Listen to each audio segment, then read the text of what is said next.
Welcome back, everybody, to another Pepperstone live series here. Today, we're discussing basically some smart money concepts along with the current market and what has actually been occurring over the last week. We're in an exciting one because, of course, Jackson Hole Symposium is just up and coming, and that always brings a little bit of volatility to it. We're going to be talking everything about stocks, into commodities, into currencies, and cryptos today. So join us as we cover the live markets. My name's Thomas Atkinson. I'm always joined by Tyrone Abella. Hello, Tyrone. How are you going this week? It's great to be here on this new platform and great to be educating everybody, but at the same time, looking at live market analysis to try to figure it all out. It is, yeah. Welcome, everybody. Yeah, very excited about the new one. It's kind of a step back in time. We actually love this type of format, Tom. So hopefully you guys can appreciate it. And please let us know if you have any issues seeing it and hearing us, of course. So we want to make sure that we iron out any problems. But I think we are good to go. It's going to be a very exciting session today. I think we saw some massive moves last week, Tom, and I think we can see some consolidation happening this week. But some opportunities are certainly starting to present themselves. So very key levels that we're going to talk about today. Absolutely, Tyrone. Just a quick reminder as well, if you're watching this in the recording, make sure to sign up in the links in the description down below so you can always attend this. This is going to be part of a ongoing series where we go through education, live market analysis, and get away from the textbook and get into the reality of how things look. So let's start here with the US 500, Ty, and I think this is a very interesting chart because it's following one of your favorites, and that, for anyone that doesn't know, is the 20 moving average. Now, the 20 moving average is probably the most common of the moving averages out there. And we have what we call a 1-2 system. So that is that if we see a market move up, then the market comes back down and it hits this 20 moving average or any moving average really, and then acts as dynamic support or resistance. Then it goes up, makes a new higher high, comes back down, and then does it again. It's begun not only a new trend, but also it's shown us a pattern of finding what we call dynamic support. And you might notice that the S&P 500, since rallying last 2 weeks, Ty, has done this several times. High, low, higher high, higher low, higher high, higher low.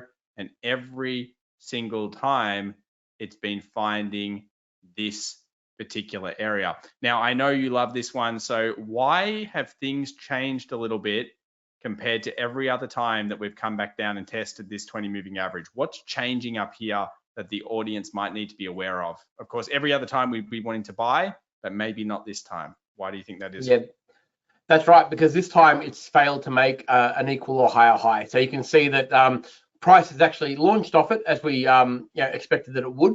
But now it's actually made a lower high than the previous high, and it's come back down and tested the 20 moving average. So it's always a very precarious sign when that happens, really, because what it could show is a weakness in the market, that the buyers are losing momentum and the sellers kicked in far quicker than the buyers were able to get to a higher point. So look, we're also at the 5,600 mark as well, right? So we're at a very important round number.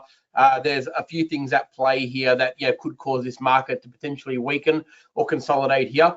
But it's always, look, the 20 moving average is my favorite moving average, as you know, Tom. I love lightning bolts, as we call them, higher high and higher low sequences where the low touches the 20 moving average after a previous higher high. But this is always our first sign that we must be very careful. We would never take the long off the 20 moving average when a lower high has been made and then comes down and touches it. It needs to prove itself because it's fraught with danger that potentially it may not get back up there again. In fact, it could do the complete opposite and sell off from here. Absolutely, Ty. And this is one of those important points, guys, where we want to bring the technical analysis along together with the data. And in this case, what are we looking for, Ty? Well, we're looking for that lower low. That's going to sequence possibility of shorts. But on top of this, many people may not know, we actually had 8 days up in a row where effectively we were seeing the S&P 500 and the NASDAQ both 8 days. Now, statistically, when we've seen a 5% move or greater, we've never had a bullish day the next session. That actually held true again. We were slightly down in the last session, but also when we get 8 days up in a row, Ty, the next 5 days are actually slightly bearish. Now, of course, the data plus TA, we do like that. And this is one of those ones where we're seeing a lot of the things that we discuss a lot on the show together. So great education session there. A 20 moving average, make sure you have it on your charts, probably the most important. Which other moving averages do we like, Ty? Which ones do we suggest that beginners, intermediate, and advanced have on their charts? Yep. Look, there are three that we focus on, teach heavily on, and have worked very, very well for us for, it's coming on 18, 19 years now, Tom. And that is the 20 moving average, the 50 moving average, and the 200 moving average. Now, I guess for seasoned traders, you know that these moving averages interchange as you go through the time frame, so they self-adjust to whatever time frame you're looking at, but they ring true for what they stand for in every time frame. So this exact pattern that we're talking about, even though it's on a 2 hour, that can replicate itself everywhere. You can see it on a 15-minute chart, a 1 hour chart. You can see it on daily charts sometimes. It's actually, Tom, one of the easiest methods that you can actually trade. If you're a beginning trader, it's one of the easiest. That's one of the easiest. And don't be ever fooled thinking that easy and regular is bad. Actually, easy and regular is a good thing, Tom. And quite often you'll see it in so many different elements. And what you can definitely do is master it. And I think that's really, really important to understand. But one of the things about mastering this type of technique is understanding where weakness is prevalent. And that's what we've just discussed. You need to understand when it could be coming to an end to save yourself that final trade that may not go as you anticipate. Yeah, so a series of higher highs, higher lows, tied 20 moving average, also on the NASDAQ, the exact same system concept. And then, of course, we've also got some topping effects exactly on the US 30 as well. So all of these markets are kind of saying, yeah, we're in upward trends, but we need to be incredibly cautious. This is a totally different scenario. They're all making a series of lower highs. And suddenly, if they make lower lows, that changes the trend, that breaks the 20 moving average. It breaks the upward trend for now. And it says maybe we could come down. There will be one last thing I just want to mention here. If you ever load up your Pepperstone charts and you want to be looking at other things of interest, that would be loading the SPX chart on TradingView with Pepperstone attached and looking towards the gaps, because you got to remember we're trading futures markets, CFDs. But what happens if we look at the real market in terms of when it's open just during the stock market hours? Well, these were so bullish, these moves, that they gapped. That means the close price and the next open price were totally disconnected. We saw big jumps on the upward side. And often this is what they call a market inefficiency. Inside of smart money concepts anyway, they call it an inefficiency inside of markets. In general, gaps usually are filled. If they are going to be filled, they're filled more in the first 30 days. And there are some good stats behind it, but it's kind of like a curve like this. I'll just show everyone how it looks. Gap fill percentages kind of drop off like this, and then they kind of do like that. So if you think about it, where do we see a gap fill most likely? First kind of 1 to 2 weeks, and we're still within that vicinity. So these are two areas that bears will be focused on, and also areas that bulls and people that are trading and looking at smaller time frame opportunities may also want to recognize it. Now, a lot of people also ask us about gaps, Ty, on any market. I like to take them from the close price. So that means that if we look at this, that's actually the market close, and that's the market open. Other people will do wicks. So what a wick to wick is that, okay, we were up here at some point, so therefore that's where the fill is. Which one do you like, Ty? I actually don't know which one you prefer. Which one do you prefer in that? I'm with you, Tom, the close. You close? Yeah. Yeah, because close is real. Close is where it closed, so therefore it actually has to fill to the close. So another good little point there. Yeah. All right, let's move over to the next one. So we've gone from the major indices, seeing a little bit of weakness there in the S&P 500 for the first time in 2 weeks. Been very bullish on this show together for that. Let's move over now to gold, another metal that we've loved very much. And I was pretty happy with its weekly close. So we'll just quickly go to the weekly first up here. Big weekly close, went up to 25.06, managed to kind of hold for the weekend. And this opens up a couple of things. Firstly, I guess we've got to be net bullish on gold, Ty. We already have been for a long time on the show on the higher time frames. Of course, I kind of want $3,000 an ounce on gold, and it's getting there, $500 now. It's not much to get to. But it was a lot when it was $1,800 or $1,700 when we first started talking about this. But I'm thinking that if pullbacks do come down, I know you're going to like this one straight away. This support here demand area plus the 20. That's $24.50. It's about $55 an ounce cheaper than it is right now. I think if it does pull back, that's where the major bulls will sit. It's also got that role reversal kind of concept with it, doesn't it? Oh, there's so many reasons to like that level, Tom. I was talking about this in this morning's stream, actually. It's a very, very nice level. And I think, look, yeah, predicting where gold could go from a standpoint of how to trade it is probably foolhardy, because I think that, really, there's nothing stopping it actually going to 3,000, like you've said. And it wouldn't surprise me one morning to wake up and it's sitting at 2,700, and it could do it very, very quickly. I think that it's trading in a very healthy way at the moment. It's very, very technical in terms of how it's making its higher highs and higher lows. It's behaving itself effectively. And we only want to trade markets that are behaving themselves, right? So we only want to look at markets that are giving us good opportunities to get in and also get out. So the fact that it's actually behaving itself and trading in a very economical way, a pullback to that 20 moving average and the 2450 really effectively as a zone.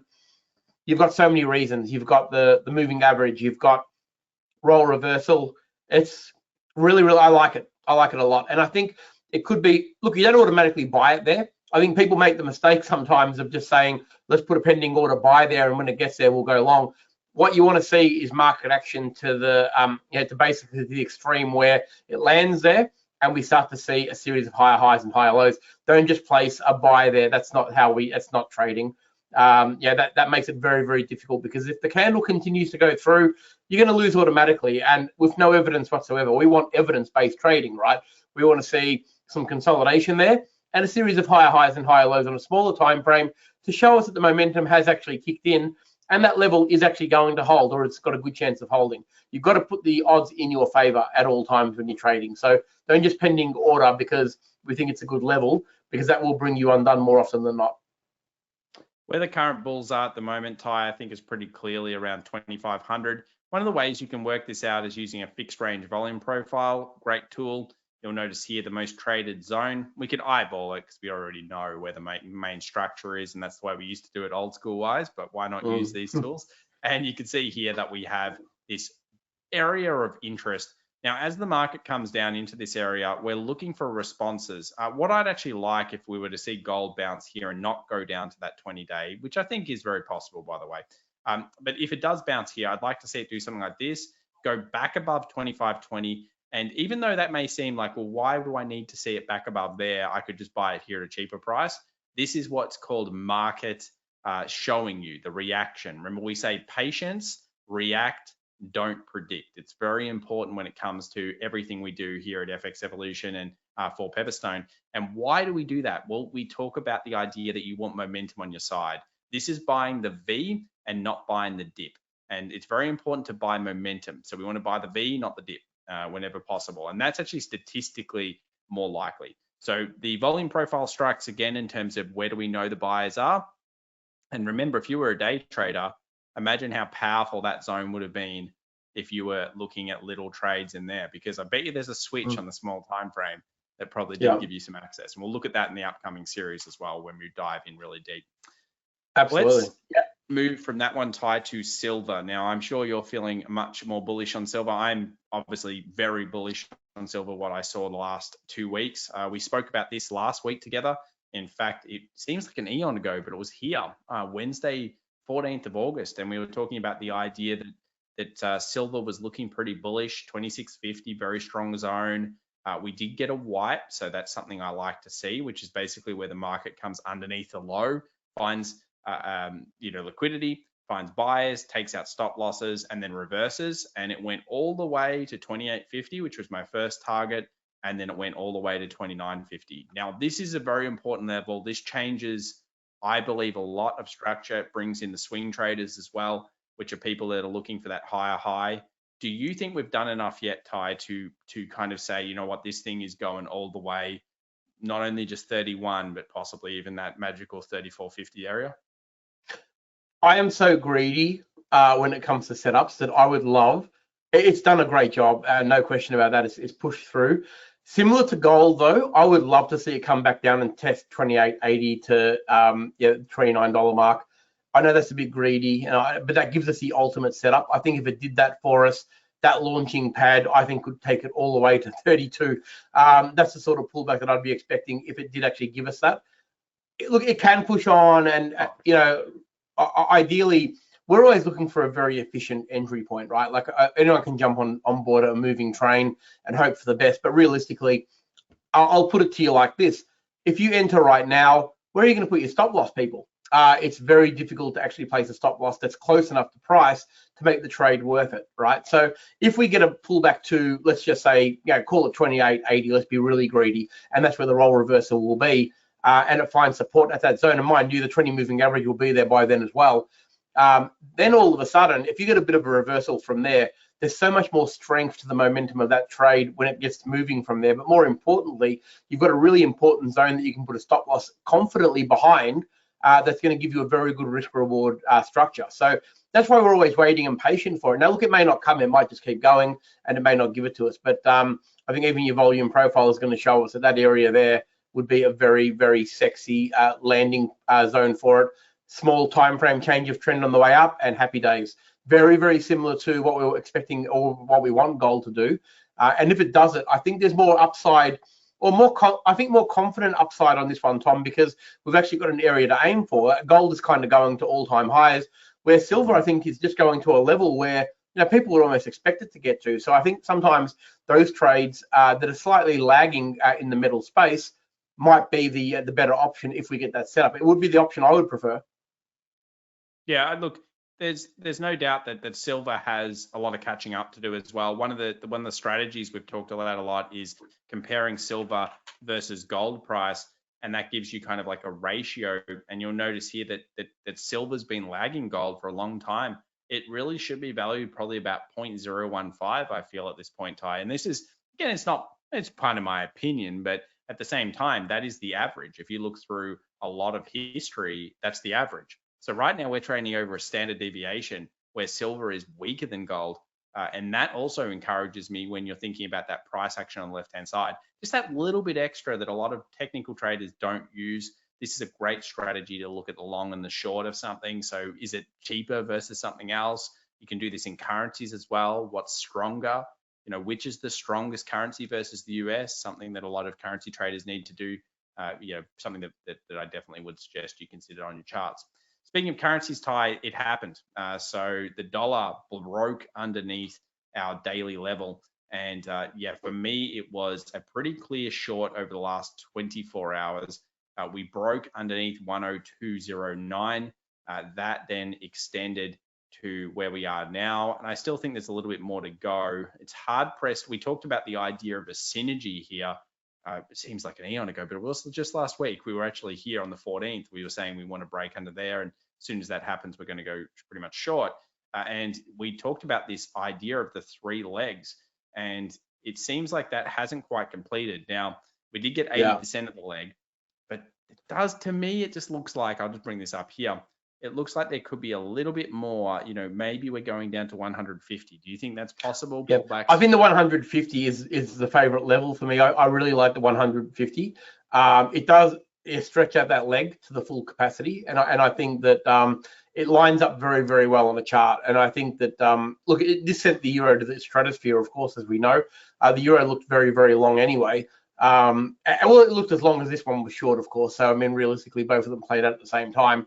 But I think that I do like the 150 point, like the 100.50 is a very, very special level in terms of where this is going. Sometimes you can be tricked into thinking that, we're going to parity. It's just a round number. It must go there. Not necessarily true all the time. Sometimes, in fact, markets like to be a little bit deceptive like that. How often they nearly reach a very, very important zone, then turn around and go the other way. Don't be fooled into thinking that it's an automatic, foregone conclusion that 100 flat is going to be touched. It may not be. It could easily stop at the 150 and then turn around and go straight up again. So from a standing point of trading it, what you're going to be doing, obviously you're more than likely going to be trading the euro. Just be mindful.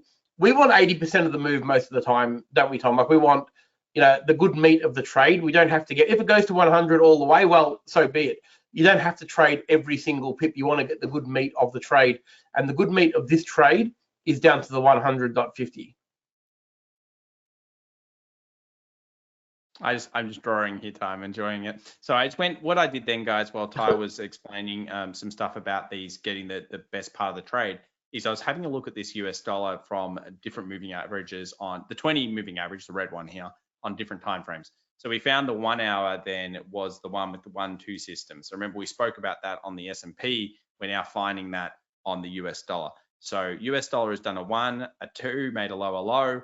That becomes a reoccurring puzzle.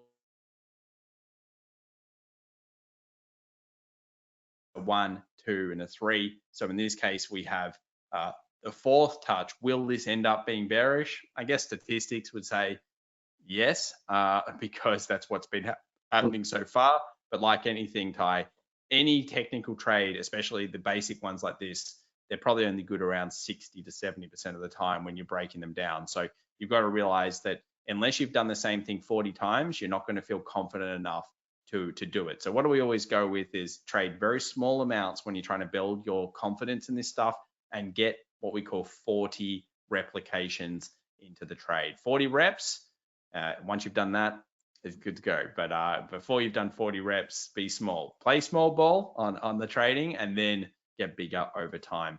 All right, from US dollar, you mentioned euro, so we'll have a look at how that has been comboing. We've also got a question coming in from Jan here that says, what is that volume indicator called again? It's called the fixed range volume profile. Now, a lot of people use the volume profile, which is visible range.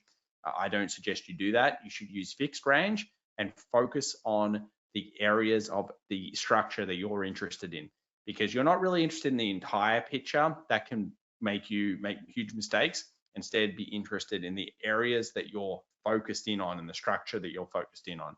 And that I think will help you a lot more as a day trader. Yeah, so Euro's done the same thing. 1 hour has been perfect. It's finally uniformed. Ty, we've hit the 2, hit the 20, hit the 20, hit the 20, and we're there right now. So again, if that comes up to a new high, that's of course a strong breakout. And yeah, it's following that trend at this stage. All right, from Dave's got a question for us as well while we've got him here. The moving average that we use, yeah, absolutely. Yeah, look, the 20 and the 50 we are EMAs, and the 200 is an SMA, David. So that's what that's our standard. Yeah, so the 20 and the 50 are both EMAs. Yeah, and the 200 is an SMA. Here you go, sir. 20 EMA, and this is, yeah, just on the close, yeah. So that's what you want to be doing. So yeah, 20, 50 EMAs, 200 SMA. All right, US oil, Ty, breaking down and not looking so good. And this is why we don't buy the dip. If you asked me a week ago, which we were talking about it, we discussed the idea of pullbacks back down to this area around here, possibly finding buyers around the 77. Now, what we talked then was the idea that 79 would have to be broken up above. And that's what we needed to see. If we didn't get a 79 plus close, we couldn't continue with the trend. Now, we were, of course, bullish biased at that point. Then it went lower, and then it started to, of course, get absolutely trapped down. And we'll notice again here on the 2 hour, 1 hour, these ones are worthwhile watching. It probably isn't the 2 hour. It's probably like more like a 3 hour time frame. We were seeing a kind of dynamic support on the way down. Now, it's come back to where we've had buyers before. I think oil is a political trade this year. We're getting closer to the US election. I feel like there's a lot of stress that's in this particular trade, and that may maybe keep you away from oil for the next couple of months. But yeah, it's back at a support. Is it enough yet, Ty? I don't think so. Your thoughts here at the lows? Yeah, I'm not so sure it's enough. I think that we need to see a sequence of higher highs and higher lows on probably a 2 hour as a minimum for me to get excited about this one. Yeah, I think it's kind of at that level, but I think it's not being totally driven by TA right now. I think there's a few more forces at play that we certainly don't understand or control to their full effect. Very aggressive selling as well. So the issue with the very aggressive selling is often it takes more structure to stop it. So far, not enough structure, I think, not enough trapping done on the markets. So from there, we move over to a few things. Well, firstly, we'll get our trades of the week in terms of our technical levels in just a moment, but we're going to go to crypto. We're just going to talk Bitcoin here for a moment. So Bitcoin has had a decent recovery, but much worse than the stock markets. So we'll notice here, crypto's come up off that 50,000, which we liked very much. Then it's bounced and it's found these long leg or doji kind of areas, which basically means it's at a happy place. It's in between buyers and sellers and no one's made any decision yet. I call this a coiling market tie. That's a technical term, I think, as well, that's used. But when we get this type of thing, it means explosion of big moves are about to come. And I think we got some very interesting daily data over the last 24 hours. I would mark out the high of the last 24 hours, because if we close above that level, so close above, I feel like momentum traders will be on. And that's a good one where you can use that 1-2 method on the 20 moving average. If you recognize a move, let's say it starts to go boom, boom, boom, boom, boom, breaks through, I think it's going to be a pretty strong momentum break off the coil. So you like that? I do, and I think that the next move is going to be an explosive one. I mean, the market's telling us so. I think the coiling is certainly indicating that. Doesn't mean it's going to go long, but it does generally mean that there's going to be explosive. It's a little bit like the VIX in a sense that, you know, a big VIX spike doesn't necessarily mean it's going to go in a particular direction. All it really means is it's done something. Now, it is the fear index. A lot of the time it does go down, but it's always not necessarily the case. If we have an explosion on the way up, VIX will go up as well.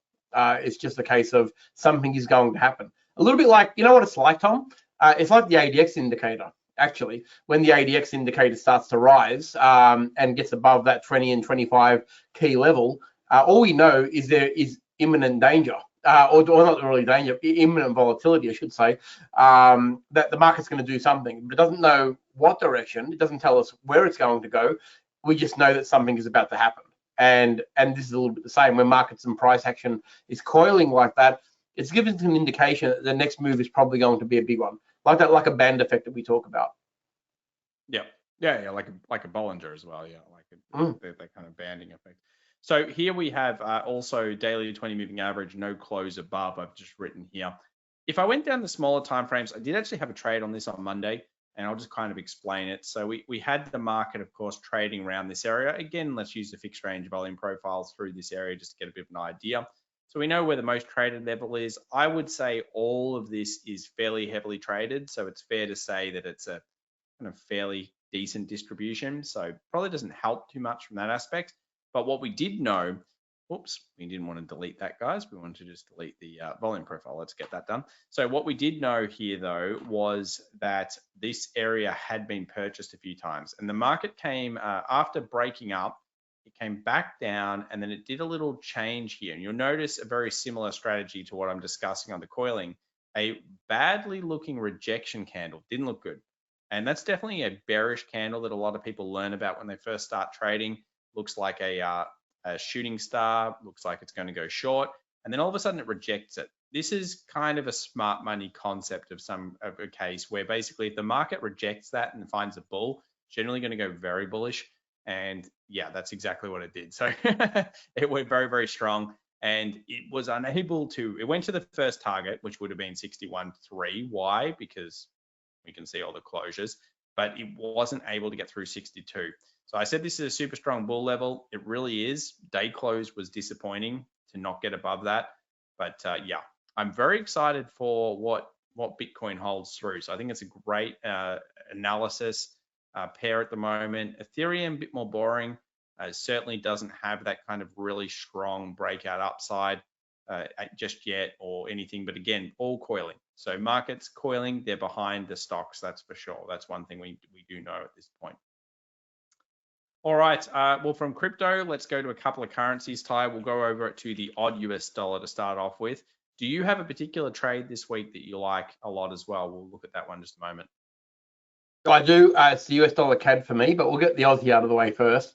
Okay. Let's get the big move. Obviously, a really big move this week. Yeah, it's been extraordinarily strong off those levels. Yeah, playing the game, of course, the dollar index weakening is certainly not doing this from any harm. Yeah, like fast approaching. Look, I think 68 does pull this one up a little bit. There's still a little bit more room to go, but look, there's certainly resistance ahead. And we haven't really had a meaningful pullback that we can actually trade yet.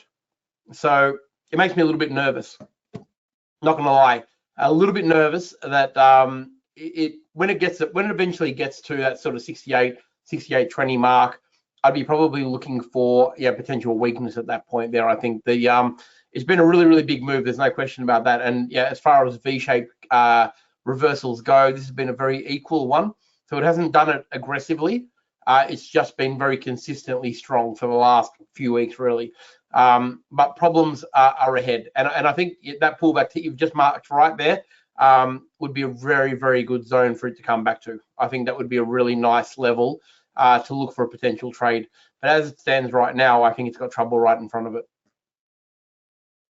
All right, well, I agree. Aussie's been strong. We spoke about strength last week because of the dollar weakness, and it did have an okay breach area where we did see a nice kind of pick up off this 65, and then it broke. And as it broke, that could have been a good momentum trade.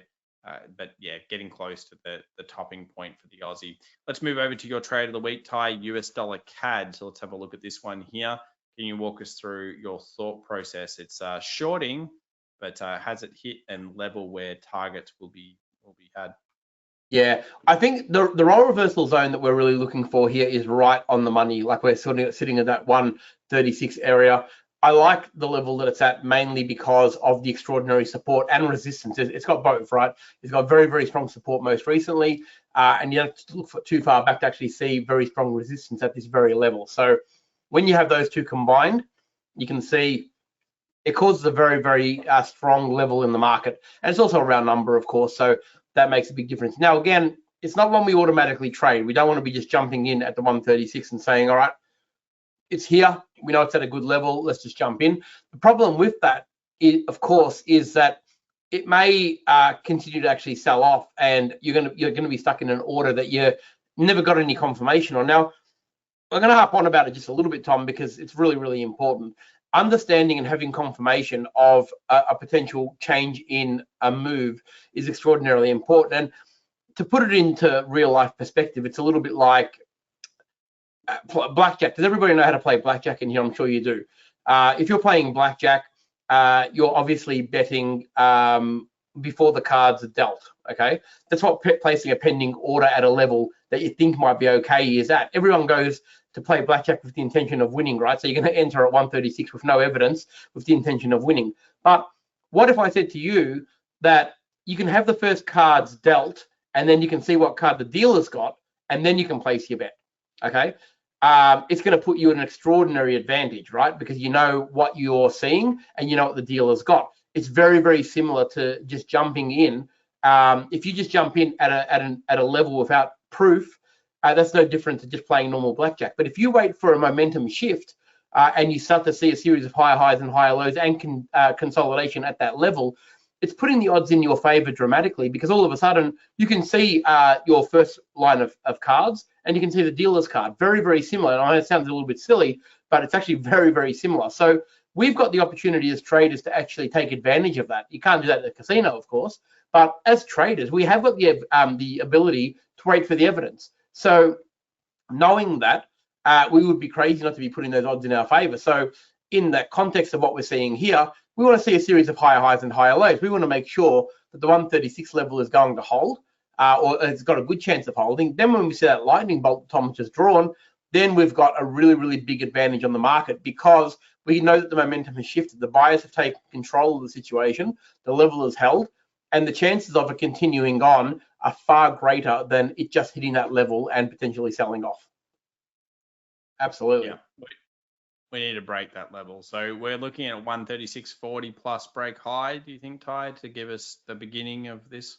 Yeah, process? I do. And I think that if it does that, we've got good trading up until about 137.20, and even if it breaks through that resistance, I mean, the next level is probably 138.50.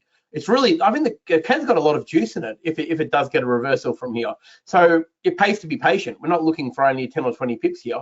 Like, we are looking for a reasonable move. So it does pay to be patient. And if you do, I think the next level above it, around that sort of 137.20, is also very strong. All right. Well, there we go. So some interesting analysis here on the currencies. If you've got some questions as well, guys, please put them in the chat. We're going to answer them live right now and do some analysis of them. So make sure to ask a question about any pairs at that time of the show. I'll go over one that I've been liking. I've been liking a couple of single stocks, but I think actually what we discussed at the beginning of today's show, which is the US 500, has my interest the most. And it's mostly because I know that we are inherently data bullish. We've obviously got this 5-day period that is slightly data bearish, and that's just statistics. And we've been so prevalent on holding this 20 moving average. So I think for bears, this break below bearish area, is it worth it? Going against trend is always way more difficult. So I don't know if that's the best trade, but I do like those other areas which specifically have to do with the gap fill. So if we take a look at the volume profile and we build that through this current area, we end up going with 54.34 and around 53.26 as a really heavily traded zone. Anchored VWAP sits there, a few other things. So let's just say it did come down to these levels. That, along with a gold combo as well with the daily, could be big. If we go back to the SPX and we look at that gap fill, you'll notice that the most traded zone comes right on gap 1. So I don't know which gap it's going to be, but I am certainly going to be looking for these gaps to see structure at. So if those levels get hit, in particular this 54 level or this 53 level, I really will be looking for bull structure around those points tied. Very strong market recovery, a lot of stats that are going on the bull end. So if it does pull back to these zones, I like that. And for the bear, well, if it breaks below that point we just had before, maybe it's statistically becoming a little bit more bearish than, well, it's certainly the most bearish technically that we've had the entire time through this rally. So it's the only first bear sign I have. I've got no bear signs before that. So, again, take it with a grain of salt, but something interesting. All right, do we have any questions coming in here? It looks like we've got one that says, can you take a look at the US dollar yen?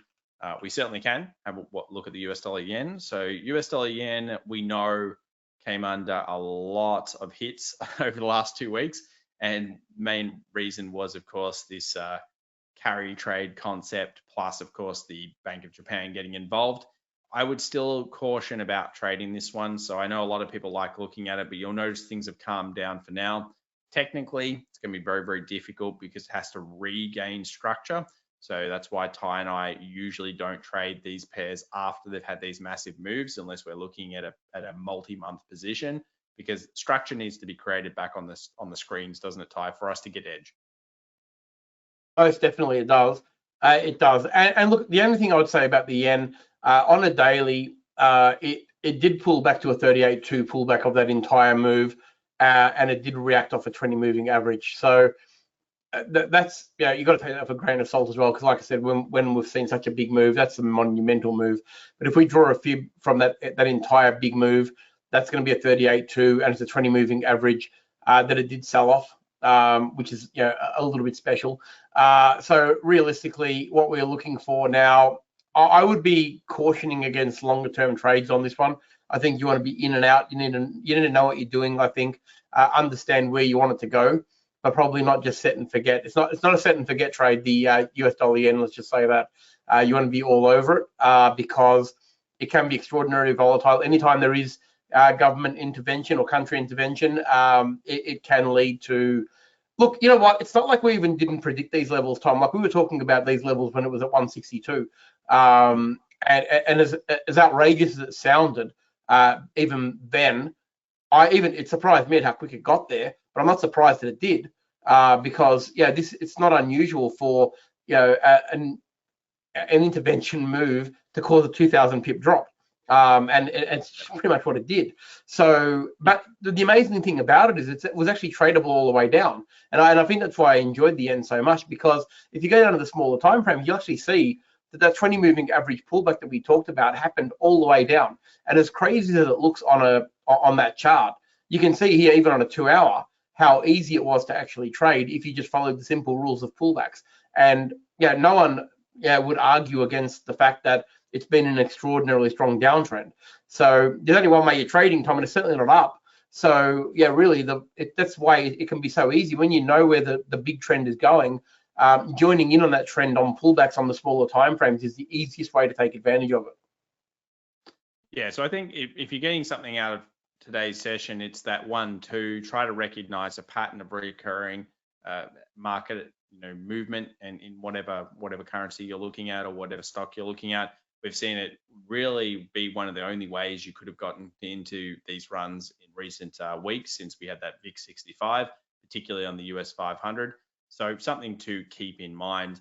Some other interesting stocks at the moment that are going through, Ty. We've got Tesla, which has been kind of struggling around this zone. Will we get to 232? That's certainly a level people are looking at. We've got PayPal as well. It's broken out a little bit. And the other one, which we've mentioned a few times on the charts, is the Hang Seng, which had some good earnings, and it actually broke to a high here of 17,450. Now, this is a level where I feel like bulls really need to hold a daily close. So you'll notice here that there are no daily closes, or I guess this particular feed does have it, but there's a lot of non-daily close feeds around here, 17,456, why it's sometimes good to keep a couple of feeds.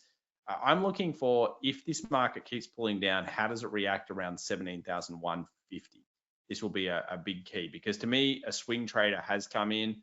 People have changed sentiment here, and I think that there is a little bit of an uptick here in the Hang Seng and some of the Chinese markets, even though sentiment is so bad. Remember, price action first, data and statistics, flows, these are the things that give you advantage. The narrative that we hear in the media, it's unlikely to give us that much of an advantage. So yeah, it can be quite difficult. Anyway, if you've enjoyed today's session, please make sure to keep subscribing, keep coming. We'll be doing this every single week.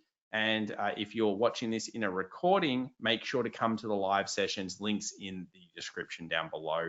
Thanks so much from Pepperstone. My name's Thomas Atkinson. As always, Ty, are we leaving us with any words of wisdom this week? The biggest words of wisdom I can give you this week is to make sure that you register for these presentations, because you're going to get your alerts, you'll get your replays, you'll get everything. And even if you can't make it live, at least you'll get a replay link that you'll be able to watch it, so you won't miss out. Not everything that we do is absolutely time sensitive to the point where you've got to watch it live. So if you're in a different country where the time frame is not suitable, yeah, definitely get involved and actually watch it, because I think it's a really, really good thing. I really like this platform. I think it gives everybody the opportunity to really see what we're doing at a time frame that actually suits them. But of course, if you can join us live, you can ask questions. We love answering questions on the fly. And we love bringing these to you on a weekly basis. So thank you for joining us tonight, of course. And we look forward to seeing you at the same time next week. All right. Well, thank you so much, guys. We'll see you next time. Bye for now.